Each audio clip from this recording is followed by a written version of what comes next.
नमस्कार दोस्तों, welcome to this new video. आज काफ़ी कंपनी से बात करने के लिए आज के इस वीडियो में मैं एक वेल्थ मैनेजमेंट कंपनी के बारे में बात करूंगा और काफ़ी सारे बैंक्स हैं उनके रिजल्ट्स के बारे में बात करूंगा। सबसे पहले बात करते हैं वो 360 वैम।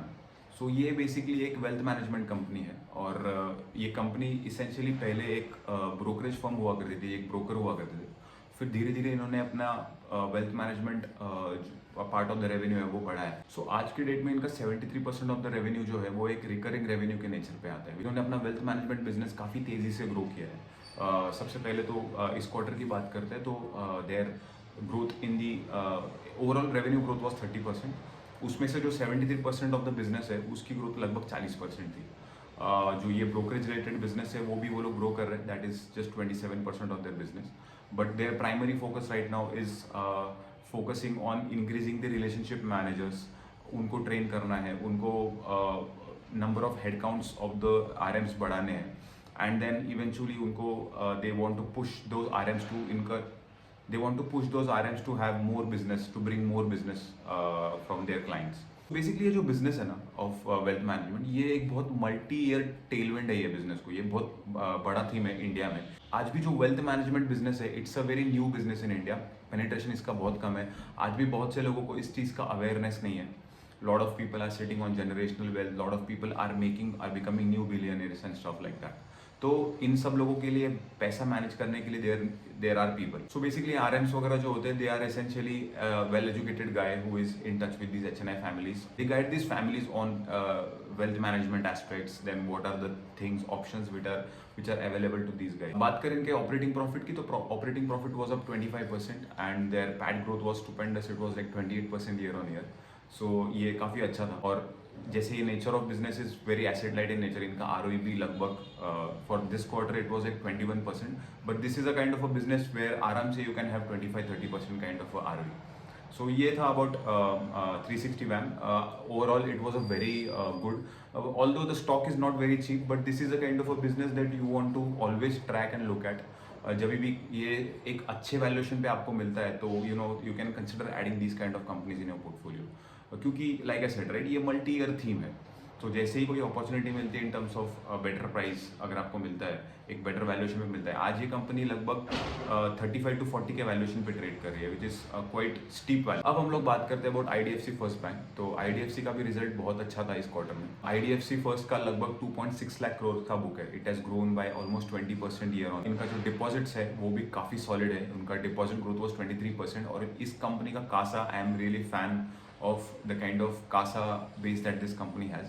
This company has a CASA of 50%, which is really amazing. 50% के जो इनके पास डिपॉजिट्स पड़े हुए हैं वो लगभग नो कॉस्ट के डिपॉजिट है। तो इसकी वजह से इस कंपनी को कॉस्ट ऑफ फंड्स में बहुत बेनिफिट मिलता है। So all is good about this company. But problem क्या होता है ये कंपनी में कि जब माइक्रो फाइनेंस का साइकिल आया था तो ये कंपनी को भी काफ़ी हिट हुआ था।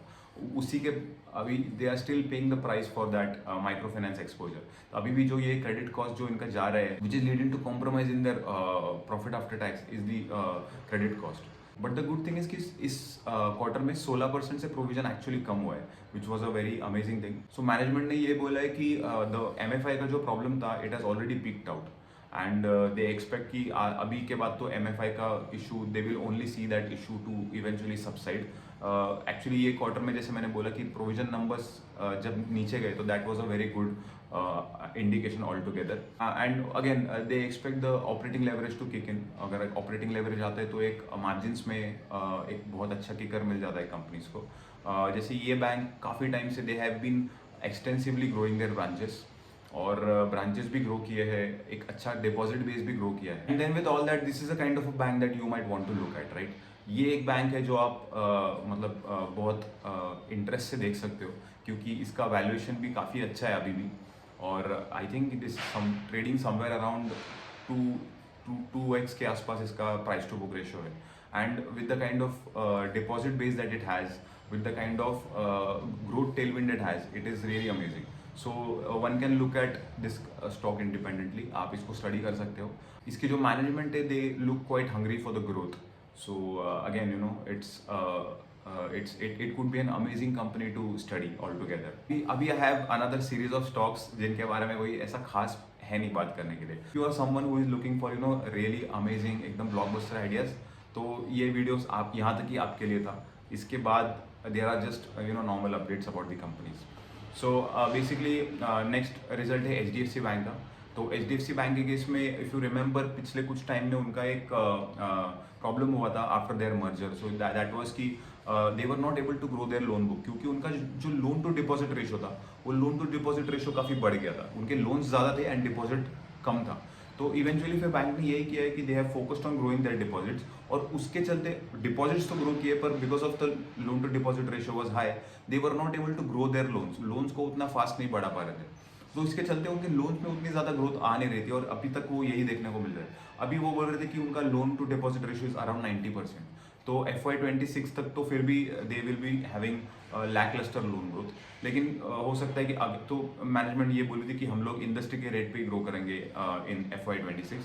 FY27 में you can expect us to grow at more than industry level. इस क्वार्टर में उनका एडवांसेस जो ग्रोथ था that was 10%, deposit growth was 15%। They have to grow their deposit faster, right, क्योंकि उनको अपना लोन टू डिपॉजिट रेशियो को stabilise करना है। सेकेंडली उनका ROE was around 15%, and that is the reason, one of the reason why the bank is trading at low valuation. की ROE नहीं आ रहा है। ROE क्यों नहीं आ रहा है? क्योंकि लोन में ग्रोथ नहीं है। लोन में ग्रोथ क्यों नहीं? क्योंकि उनका डिपॉजिट का बेस काफी छोटा है। They want to grow their deposit in comparison to their loan. So it is, अभी एचडीएफसी बैंक इस चक्रव्यूह में फंसी हुई है।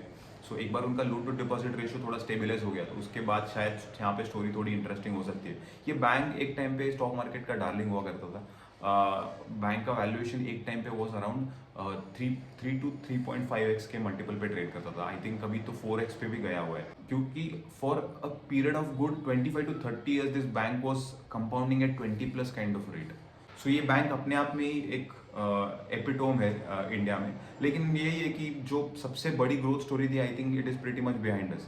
अब ये इतना बड़ा हाथी हो गया है कि मैंने शायद अपडेट वाले वीडियो में भी बोला था कि मैंने ये अपडेट में भी बोला था कि शायद उन्होंने 1.5 और 2.5 ट्रिलियन का लोन्स एक साल में उन्होंने अपने लोन बुक में बढ़ाया, बट इतना लोन ऐड करने के बाद भी सिर्फ 10% का लोन ग्रोथ आया उनको। तो दैट इज द थिंग, मतलब इतनी बड़ी हो चुकी है बैंक की अभी उस फास्ट 20-25% के रेट पे 20-25% के रेट पे ग्रो करना it's very hard for this bank.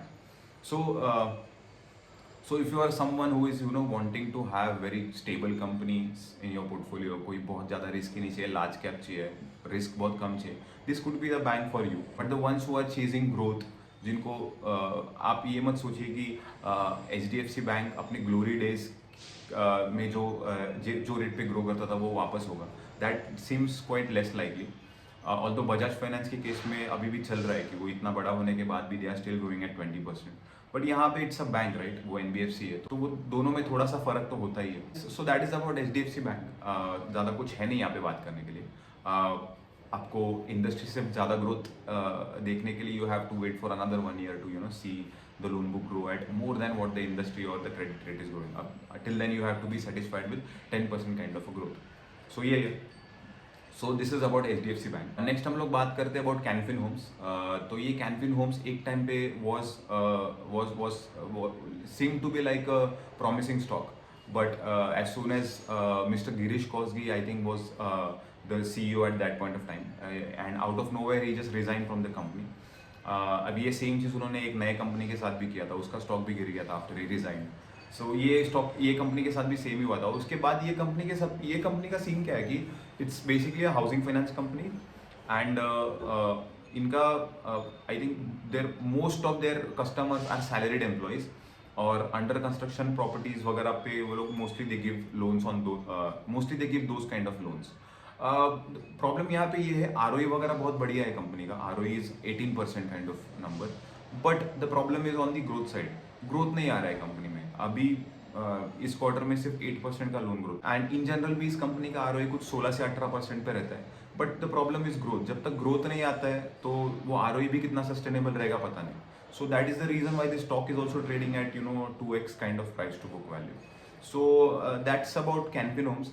In fact बहुत से रिजल्ट्स आए, इंडसइंड बैंक का है, उन्होंने तो लोन बुक ही डिग्रो किया है, मतलब their loan book has not grown, in fact it has declined for the year on year. बंधन बैंक का है, बंधन बैंक का आई थिंक कुछ 8% का ही लोन ग्रोथ है। RBL बैंक है, RBL बैंक का भी कोई कुछ खास रिजल्ट था नहीं। So actually there are not many banks जहाँ पे कोई बहुत, फेडरल बैंक का है, फेडरल बैंक का भी काफ़ी मीडियोकर नंबर्स आया है। So there are not many banks जहाँ पे बहुत कुछ ऐसा इंटरेस्टिंग हो रहा है, बहुत इंटरेस्टिंग चल रहा है. So there is nothing really to talk about these banks, right. मतलब यही है कि इन स्टोरी, इन बैंक्स का बैकग्राउंड ये वो जान के भी क्या ही करेंगे जब तक ग्रोथ ही नहीं आ रहा है, जब तक यहाँ पे कोई स्टोरी प्ले आउट नहीं हो रही है. और आई थिंक फाइनेंशियल्स में एक बहुत इंपॉर्टेंट, मैं हमेशा ये चीज़ फॉलो करता हूँ कि फाइनेंशियल्स में डीप वैल्यू करना बहुत रिस्की हो सकता है, क्योंकि आपको लग रहा है कि नहीं शायद ये आज प्रॉब्लम में है, ये हो जाए. ये नॉर्मल स्टॉक के केस में इट इज़ ओके. फाइनेंशियल्स में होता ये है कि अगर कंपनी प्रॉब्लम में है और अगर कुछ और कंपनी के साथ बुरा होता है, then the company has to raise new capital at even lower valuation, right. तो उसको और कम वैल्यूएशन पे उसको इक्विटी डाइल्यूशन करना पड़ता है, फिर एग्जिस्टिंग शेयर होल्डर्स को प्रॉब्लम होता है if you are stuck in to that loop hole. यही हुआ था येस बैंक के साथ. सो ऐसे फाइनेंशियल्स में it's very risky to play this kind of a game.